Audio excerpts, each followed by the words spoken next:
별명은 동문은 아니고 동문의 아내 시를 쓰는 문화영입니다.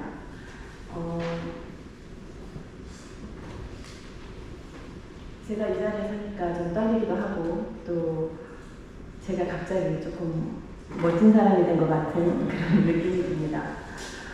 제가 시 세 편을 들고 왔는데요. 시를 읽어드리기 전에 먼저 짧게 설명을 하고 시를 읽도록 하겠습니다. 우리나라 중고등부 국어교과서에 가장 많이 등장하는 시인이 두 분 계십니다. 백석하고 김수영 시인인데요. 오늘은 백석에 대해서 백석의 시를 보겠습니다. 이분이 백석이신데요. 이분은 이때가 아마 일본에서 공부하실 때 백석이 나이가 한 24살 정도 됐을 때의 모습입니다. 백석의 나이는 1912년생이에요. 외우기 쉽게 김일성하고 동갑인 나이입니다.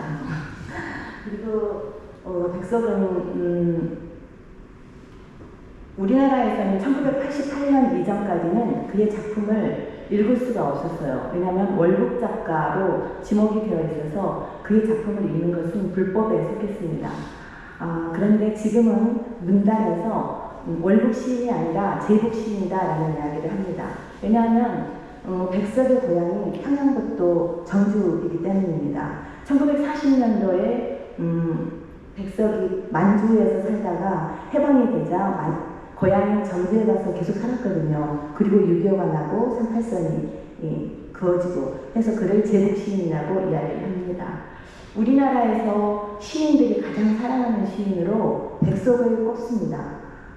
2005년도에 시인 400명을 대상으로 설문조사를 한 적이 있어요. 그때 시를 쓸 때 가장 지대한 영향을 미쳤던 시인이 누구인가, 그리고 시집은 어떤 것인가 라는 질문에 시인들이 사슴이라는 시를 으뜸으로 꼽았어요. 이 사슴은 백석이 남겼던 단 한 권의 시집입니다. 1936년도에 이 시집을 발간했는데 이때 당시 굉장한 센세이션을 일으켰던 시집이에요. 백부 한정판으로 발간을 했었고 당시에 1원이었던 시집인데 백석은 이 시집을 2배나 비싼 2원으로 판매를 했었습니다. 현재 우리나라에는 5권의, 그러니까 첩판본 5권이 남아 있습니다. 그때 2원이었던 시집이 지금은 백석의 시집을 얼마를 주면 살 수 있을까요? 그 경기도에 그 공문서를 수집하는 분이 백석의 사슴 시집을 가지고 있다고 해서 어떤 한 분이 1억을 가지고 그분에게 시를 사러 갔습니다. 그분이 팔았을까요? 5억을 줘도 안 판다 라는 이야기를 듣고 돌아왔습니다. 백석이 시를 사랑했던 당대의 많은 시인들도, 이 시대의 많은 시인들도 사랑했지만 여러분이 잘 알고 있는 국민들이 사랑하는 시인 윤동주가 백석을 엄청 사랑했어요. 사슴이라는 시집이 발간되자 이 시집을 너무나 갖고 싶었어요. 윤동주는 백석보다는 5살 아래에 있는 사람이거든요. 그래서 구할 수가 없어서 어떻게 구해서 필사를 하고 그리고 공부를 하고 했던 그 필사본은 아직도 남아 있습니다. 윤동주가 잘 알고 윤동주의 대표시 별 있는 밤이라는 시는 백석이 만주에서 발표했던 흰 바람결이 있어라는 후반부와 엄청 동일하게 닮아 있어요. 그래서 얼마나 윤동주가 백석을 닮고 싶어 했는지를 알 수 있는 부분입니다. 이 사진을 보면 백석이 엄청 잘생겼잖아요. 사진. 근데 잘생겼을 뿐만 아니라 키도 컸습니다. 그리고 옷도 너무 멋있게 잘 입어서 그 당시에는 아이돌과 같았어요.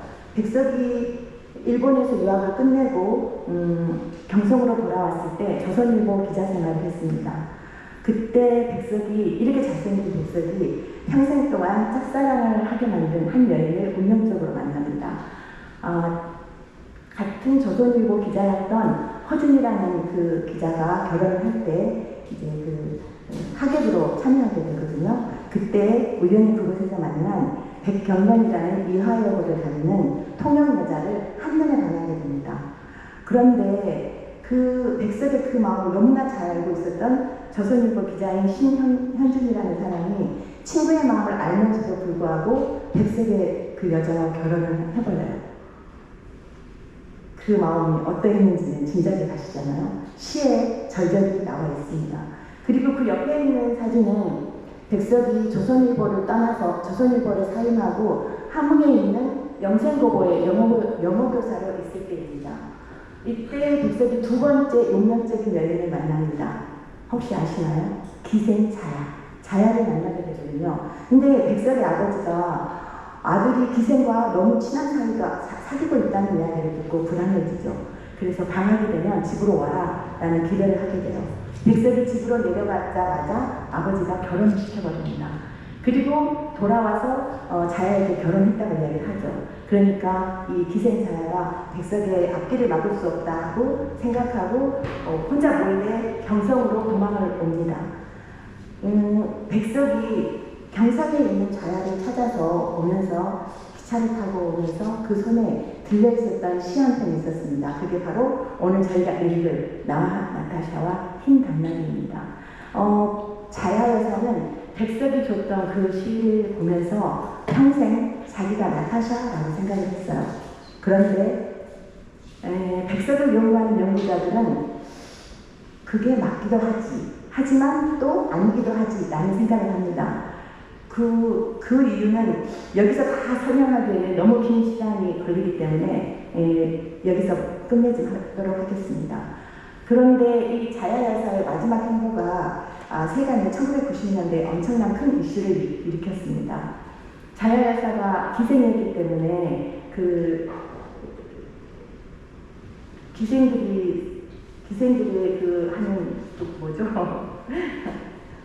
대원각이라는 요정을 겸연했습니다. 그 요정을 자기가 죽기 전에 법정스님, 무소유의 법정스님에게 기부라고 하나요? 시주를 하게 되거든요. 근데 그때 당시 호가, 1990년대 호가 1,000억 원의 기준이었습니다. 그래서 기자들이 물어봤죠. 어떻게 이렇게 큰 돈을 기부하게 됐냐? 그래서 자야 여사가 하는 말이 내 돈 1,000억은 백석의 시 한 편도 시 한 줄만큼도 못하다라는 이야기를 했었지요. 한번 그 백석과 나타샤의 그 이야기가 숨어있는 시편 한번 읽어보도록 하겠습니다. 나와 나타샤와 흰 당나귀. 백석. 가난한 내가 아름다운 나타샤를 사랑해서 오늘 밤은 푹푹 눈이 나른다. 나타샤를 사랑하고 눈은 푹푹 날리고 나는 혼자 쓸쓸히 앉아 소주를 마신다. 소주를 마시며 생각한다.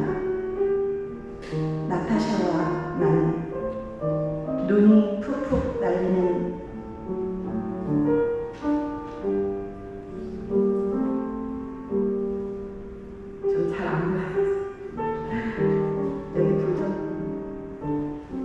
눈이 푹푹 날리는 밤 흰 당나귀를 타고 산골로 가자. 추출이 우는 깊은 산골로가 마가리에 살자. 눈은 푹푹 날리고 나는 나타샤를 생각하고 나타샤가 아무 일이 없다. 언제 벌써 내 속에 고조건이 와 이야기한다. 산골로 가는 것은 세상한테 지는 것이 아니다. 세상 같은 건 더러워 버리는 것이다. 눈은 푹푹 나리고 아름다운 나타샤는 나를 사랑하고 어디서 흰 당나귀도 오늘 밤이 좋아서 응앙응앙 울을 것이다.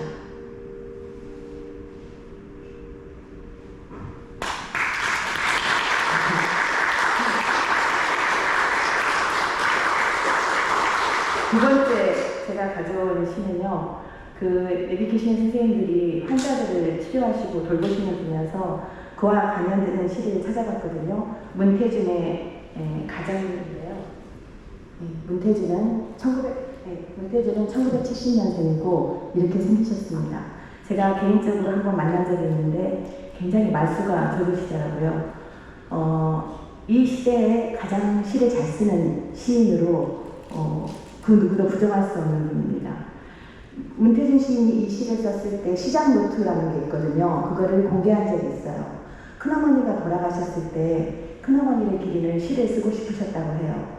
근데 큰어머니의 성품이 늘 따뜻하셨고 또 다른 사람에게 나쁜 말은 한 번도 해본 적이 없으시고 성품이 너무 선하셨다고 어떤 분이라고 해요. 그래서 큰어머니에 대한 시를 쓰려고 새벽 3시에 일어나서 책상에 앉으면 눈물만 흘렀던 것이 3개월이었다고 해요.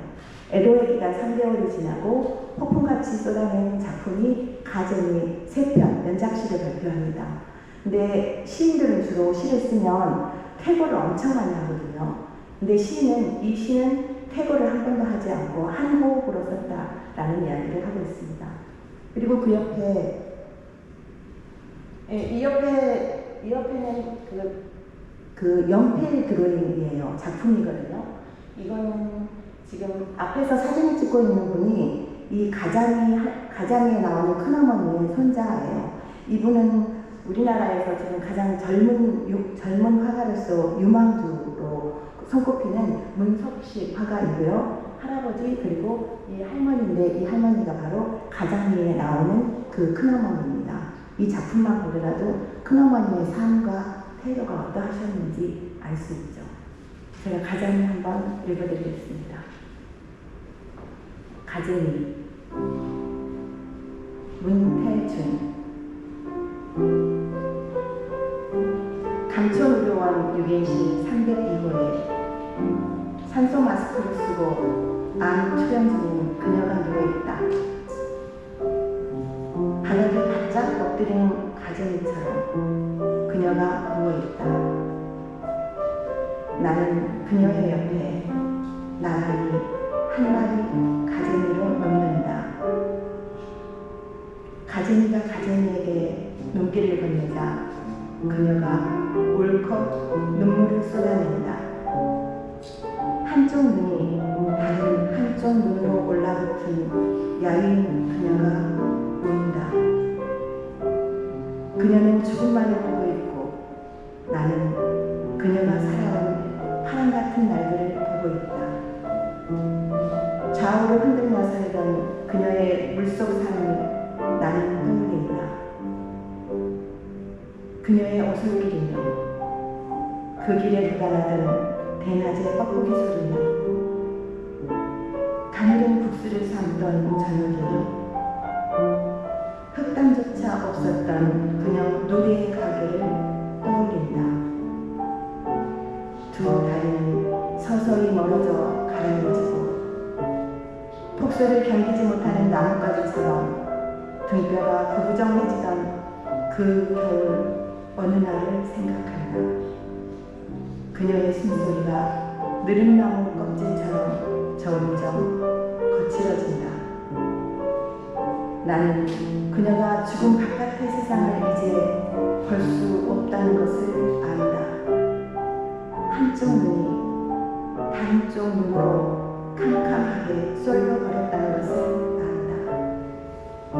나는 다만 좌우를 흔들며 헤엄쳐가 그녀의 물속에 나란히 눕는다. 산소 호흡기로 들이마신 물을 마른 내 몸 위에 그녀가 가만히 적셔준다.